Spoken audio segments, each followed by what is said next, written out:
Hey everyone, Explosion Pills here, and welcome to a magic show. So I'm making this video a little ahead of schedule. I plan to do a set review for Streets of New Capenna, where I'll talk about this card in more detail. But we have the pre-release. I wasn't invited to the pre-release or anything, but I've seen a lot of people already playing with this card. A lot of people have already talked about this card. So I wanted to come out with this video just to get my opinion out there early and say that I think that Ob Nixilis, the Adversary, will be banned in Standard. And I'm saying that now just in case I bring it up later and people maybe accuse me of bandwagoning. I don't think that's really going to happen, but I just want to make sure that I've memorialized my opinion about this card ahead of time. And if I turn out to be wrong, if this card doesn't get banned or if it's not ultimately as powerful as a lot of people think it is, I will make a video about that as well and admit that I was wrong and that it wasn't banned. But at this point, I do think that this card will be banned in Standard. So I'm going to use this video to talk about my analysis of the card and why I think that it will be banned. So I'll just go ahead and read it first. So we have Ob Nixilis, the Adversary, for 1 generic black-red. Is a legendary Planeswalker Nixilis at Mythic Rare. He has 3 starting loyalty. He has casualty X. The copy isn't legendary and has starting loyalty X. As you cast the spell, you may sacrifice a creature with power X. When you do copy the spell, the copy becomes a token.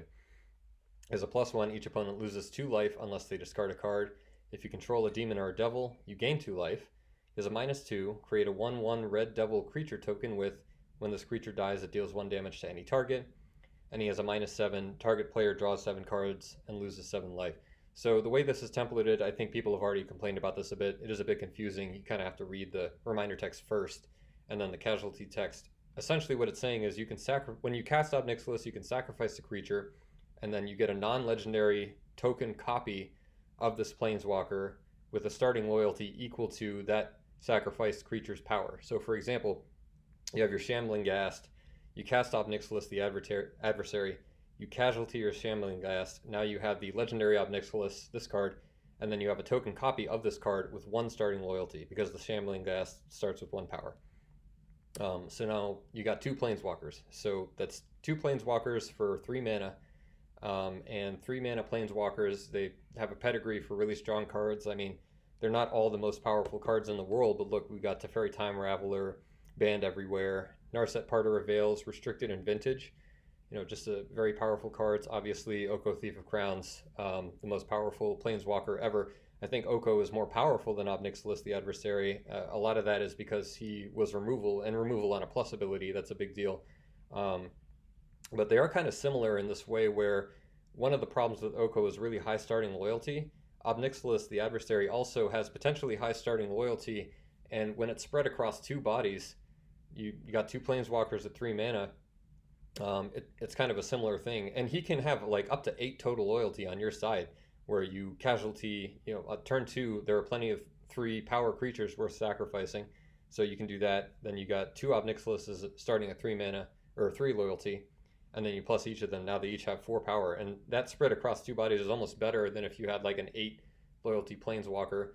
It kind of depends on the board state, but you can imagine like one of the things that makes Planeswalkers powerful is just the fact that they buffer your life total like that, and it almost doesn't really matter what the Planeswalker does. It's just the fact that you get 2 of them so cheaply adds a lot to your life total, and it's just more value that you're going to be getting throughout the game. And in this case, Ob Nixilis is almost kind of like a win condition. You can drain your opponent. I know people are a little bit put off by the Punisher effect, but I think you can think of discarding a card and losing 2 life as being kind of roughly equivalent. I know it doesn't really work that way. Maybe you can imagine that you have like 30 starting life instead of 20 or something like that. But those effects add up a lot. Like, yeah, you can shrug off losing 2 life or discarding a card, but losing 4 life and discarding 2 cards, like, then you have to start worrying about how you're managing your resources, and that's coming at you every turn. So the play patterns for Ob Nixilis, I've already seen lots of different, Rakdos builds, Sacrifice builds, Grixis. I thought about a couple of builds as well, like Super Friends comes to mind, where you got turn 4 Sorin. Now, this is kind of best case scenario, but not like a crazy scenario.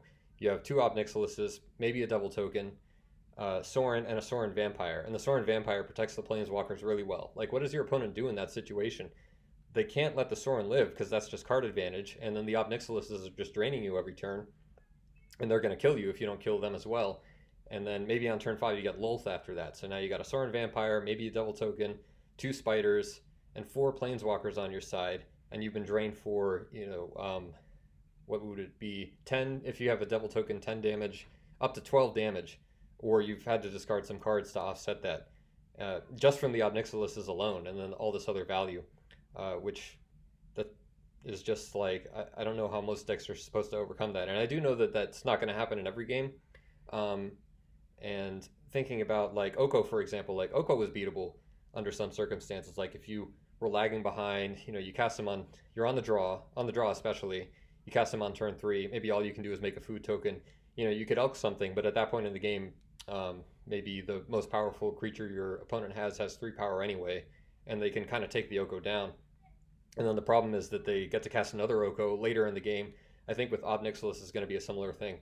Another aspect of Ob Nixilis with the token is that you can have 3 Ob Nixilises on the board, like more than that even, and you can imagine that you have your legendary Ob Nixilis and then your token, you plus the legendary one or whatever, and then you casualty a creature and cast Ob Nixilis again, so now you have another legendary Ob Nixilis, another activation, and you have 2 of the tokens just off of this card alone.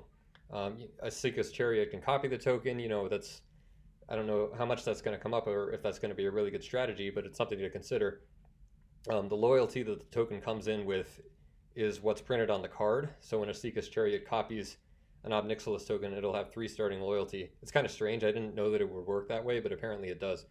But thinking about other possibilities, even going into like the Mardu colors, I know we don't have the Mardu Triome anymore, but just you can put your like the green, white, red one on turn 1 or whatever, or you just have a way to have 2 white mana on turn 4. It's not impossible. So now you have 2 Ob Nixilises and then 4 open mana, 2 white mana. What is your opponent supposed to do in that situation? Because they can't let the Ob Nixilises live. They're just going to be drained to death. But as soon as they attack in, try to take one of them down, you can just Wandering Emperor and clean up whatever it is that they're trying to do. And they can't let Wandering Emperor live either, because she's just going to get too much value. The Samurai tokens are just really strong as well and are going to protect the Planeswalkers too.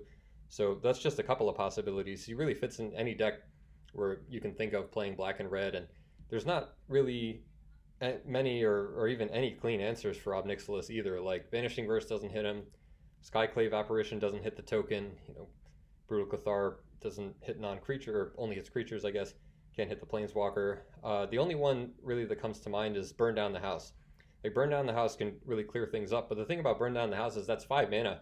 For sorcery speed, you have to tap out for it, and Ob Nixilis is only 3 mana. I mean, you could Burn Down the House, and the next turn they play a 2-drop with 3 power, and then casualty, and they have 2 Ob Nixilises up to 4 again. And maybe you can Burn Down the House again after that, but that's just a lot of wheel spinning, and you've taken 4 damage at that point at least, and your opponent is just continuing to accumulate whatever they need to eventually beat you. And maybe they're playing Burn Down the House as well. I mean, maybe you need to do that in order to take down opposing Ob Nixilises, I guess we'll see. So it's just the fact that you have 2 Planeswalkers on the same turn for 3 mana, so cheap, it just buffers your life total so much. Your opponent has to use so many resources just to take the Ob Nixilises down, and he kind of has this built-in win condition. And I almost think like if they made it so you only drain for 1 instead of 2, this card would actually be manageable. So maybe there'll be an alchemy adjustment that's something like that.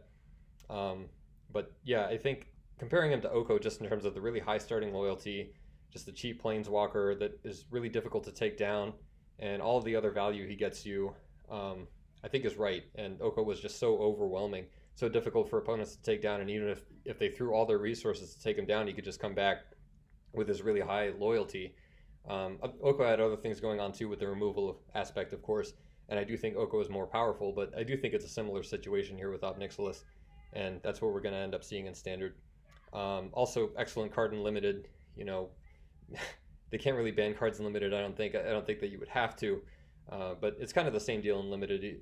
In Limited, the life total buffering aspect is just so much more in play there, but you are unlikely to have multiple copies of them, so it's a little bit of a different situation, or stuff to sacrifice. You're not going to draw them when you need to, whatever. But still very overwhelmingly powerful and Limited. In my opinion, the most powerful card in this Limited set.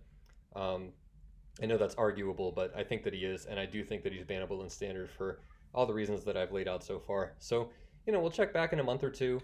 and see how that's going. If Ob Nixilis turns out to not be that powerful, if he's still really powerful but not bannable, I'll make another video discussing the outcome of that.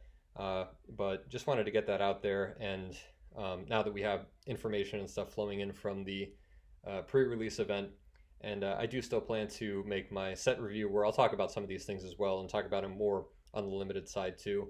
But I hope you guys enjoyed this content, and I'll be back soon.